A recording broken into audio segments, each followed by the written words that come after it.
மதுரகவியாழ்வார் வந்தார், சேவிக்கிறார். செத்ததின் வயிற்றில் சிறியது பிறந்தால் எத்தை தின்று எங்கே கிடக்கும்.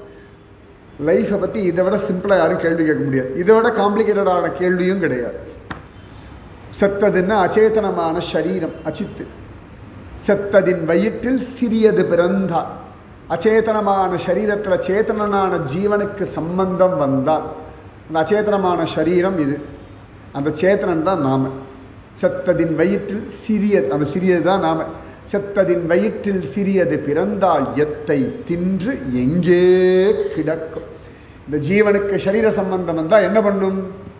பெரிய கேள்வி கேட்டுட்டார். அப்போ தான் வாயை திறந்து முதல் தடவையாக நம்மாழ்வார் பேசுகிறார், அத்தை தின்று அங்கே கிடக்கும். கேள்வியே பதிலாக்கிட்டார். எத்தை தின்று எங்கே கிடக்கும், அத்தை தின்று அங்கே கிடக்கும்னு ஒரு வாக்கு. இது எந்த சரீரத்தோடு இந்த ஜீவன் சம்பந்தப்படுறதோ அதனுடைய சுகதுக்க லாப நஷ்டமான அவமானங்களை அனுபவிச்சுண்டு அதிலேயே கிடக்கும். இது சிங்கமாக பிறந்தாச்சுன்னா நன்னா இளமான் கிடைக்கிறதா கடித்து சாப்பிடலாமான்னு ஓடும். அதுவே ஜூவில் இருக்க ஒரு சிங்கமாக இருந்தால் கிடைக்கிறத சாப்பிட்டு கிடக்கும். அதே சர்க்கஸில் போயாச்சுன்னா அது பாடு நெருப்பு வளையத்தில் குதிச்சுட்டு அத்தை தின்று அங்கே கிடக்கும். இப்போ நம்மளே சின்ன வயசில் எல்லா இஷ்டத்துக்கெல்லாம் ஓடிருப்போம். இப்போ வந்தோடனே சத்சங்கம் போகலாம், இன்றைக்கி சங்கர ஜெயந்தியா, அக்ஷய திருத்தியா, இப்படி எல்லாம் யோசிச்சுட்டு பக்தி விஷயத்தில் வரணும் இல்லையா. இப்போ இத்தை தின்று இங்கே கிடக்கணும். 8 மணிக்கு அப்படி முடித்தோடனே கடக்கடன்னு ஓடிப்போம், வண்டியை பிடிக்கணும், டைம் ஆகிடுது, செருப்பு எங்கன்னு பார்க்கணும். அப்போ அத்தை தின்று அங்கே கிடக்கும். வீட்டுக்கு போகிறவங்களே டிராஃபிக் தான், இந்த ஊர் வர ரொம்ப டிராஃபிக் ஆயாச்சு அப்படி ஒரு புலம்பின் அத்தை தின்று அங்கே கிடக்கும். வீட்டுக்கு போயாச்சா மருந்து சாப்பிட்டுட்டு அப்பா படுத்தா தூக்கம் வரணுமே, சரி கொஞ்ச நேரம் மொபைல் பார்க்கலான்னு இப்படி ஆரம்பிப்போம். ரீல்ஸ் பார்ப்போம், அது 1.5 மணி நேரம் உபன்யாசோட ஜாஸ்தி அதில் போயிட்டு இருக்கும் டைம்.